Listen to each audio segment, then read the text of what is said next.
Hello and welcome to कहानियों का पिटारा bye Anju में।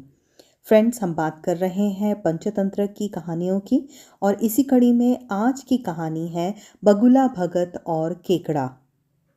तो चलिए शुरू करते हैं।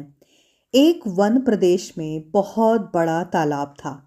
हर प्रकार के जीवों के लिए उसमें भोजन सामग्री होने के कारण वहाँ नाना प्रकार के जीव, पक्षी, मछलियाँ, कछुए और केकड़े निवास करते थे। पास ही में एक बगुला रहता था जिसे परिश्रम करना बिल्कुल अच्छा नहीं लगता था। उसकी आंखें भी कमजोर थीं। मछलियाँ पकड़ने के लिए तो मेहनत करनी पड़ती है जो उसे खलती थी, इसलिए आलस्य के मारे वह प्रायः भूखा ही रहता था। एक टांग पर खड़ा वह यही सोचता रहता कि क्या उपाय किया जाए कि बिना हाथ पैर हिलाए रोज भोजन मिले। एक दिन उसे उपाय सूझा तो वह उसे आजमाने बैठ गया। बगुला तालाब के किनारे खड़ा हो गया और लगा आंखों से आंसू बहाने। एक केकड़े ने उसे आंसू बहाते देखा तो वह उसके निकट आया और पूछने लगा, मामा, क्या बात है? भोजन के लिए मछलियों का शिकार करने की बजाय खड़े खड़े आंसू बहा रहे हो? बगुले ने जोर की हिचकी ली और भर्राए गले से बोला, बेटे, बहुत कर लिया मछलियों का शिकार। अब मैं यह पाप कर्म नहीं करूंगा। मेरी आत्मा जाग उठी है, इसलिए मैं निकट आई मछलियों को भी नहीं पकड़ रहा हूं। तुम तो देख ही रहे हो। केकड़ा बोला, मामा, शिकार नहीं करोगे, कुछ खाओगे नहीं तो मर नहीं जाओगे? बगुले ने एक और हिचकी ली। ऐसे जीवन का नष्ट होना ही अच्छा है बेटे। वैसे भी हम सबको जल्दी मरना ही है। मुझे ज्ञात हुआ है कि शीघ्र ही यहाँ 12 वर्ष लंबा सूखा पड़ेगा। बगुले ने केकड़े को बताया कि यह बात उसे एक त्रिकालदर्शी महात्मा ने बताई है जिसकी भविष्यवाणी कभी गलत नहीं होती। केकड़े ने जाकर सबको बताया कि कैसे बगुले ने बलिदान व भक्ति का मार्ग अपना लिया है और सूखा पड़ने वाला है। उस तालाब के सारे जीव, मछलियाँ, कछुए, केकड़े, बत्तख व सारस आदि दौड़े दौड़े बगुले के पास आए और बोले, भगत मामा, अब तुम ही हमें कोई बचाव का रास्ता बताओ।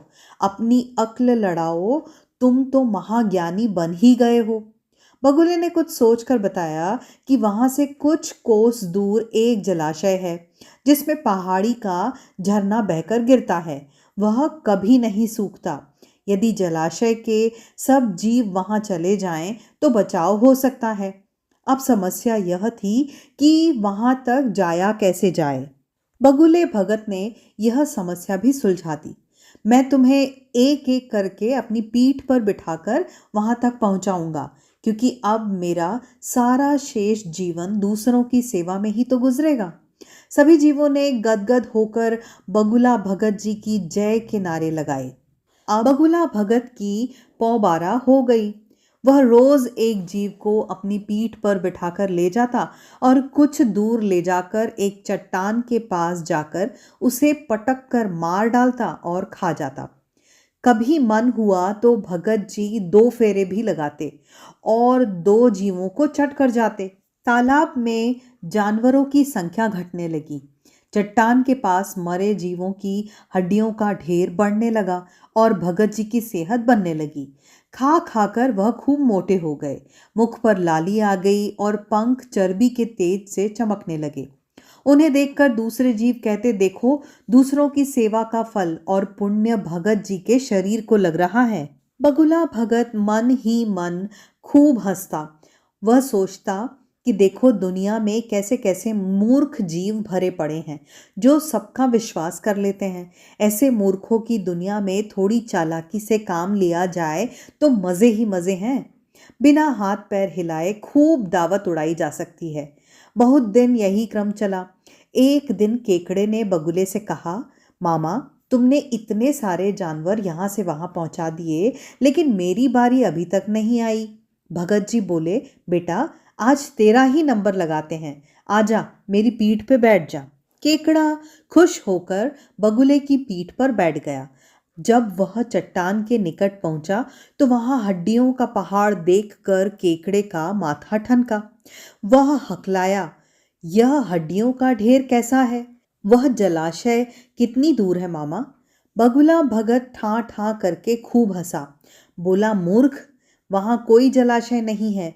मैं एक एक को पीठ पर बिठाकर यहां लाकर खाता रहता हूं।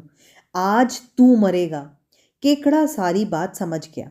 वह सिहर उठा, परंतु उसने हिम्मत न हारी और तुरंत अपने पंजों को आगे बढ़ाकर उसने दुष्ट बगुले की गर्दन दबा दी और तब तक दबाए रखी जब तक उसके प्राण पखेरु न उड़ गए।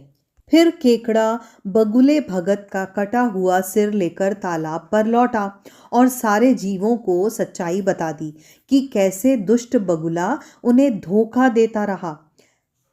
तो फ्रेंड्स, ये थी आज की कहानी और इस कहानी से हमें क्या शिक्षा मिलती है? इस कहानी से हमें ये शिक्षा मिलती है कि दूसरों की बातों पर हमें आंख बंद करके विश्वास नहीं करना चाहिए। वास्तविक परिस्थिति के बारे में पहले पता लगा लेना चाहिए। हो सकता है सामने वाला मनगढ़ंत बातें बना रहा हो और लुभाने की कोशिश कर रहा हो। दूसरा, हमें कठिन परिस्थिति में और मुसीबत के समय अपना आपा नहीं खोना चाहिए और धीरज और बुद्धिमानी से कार्य करना चाहिए।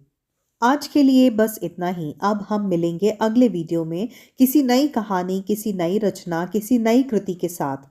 तब तक के लिए आप अपना बहुत ख्याल रखिए और इस वीडियो को लाइक कीजिए, चैनल को सब्सक्राइब कीजिए और अपने कमेंट्स में हमें ये ज़रूर बताइए कि आपको ये कहानियाँ कैसी लग रही हैं और आप अगले वीडियो में कौन सी कहानी सुनना चाहते हैं। आपके कमेंट्स हमें बहुत मोटिवेट करते हैं, तो इसी तरह कमेंट्स करते रहिए ताकि हम आपके लिए नई नई कहानियाँ लेकर आते रहें। और thanks for listening and stay connected.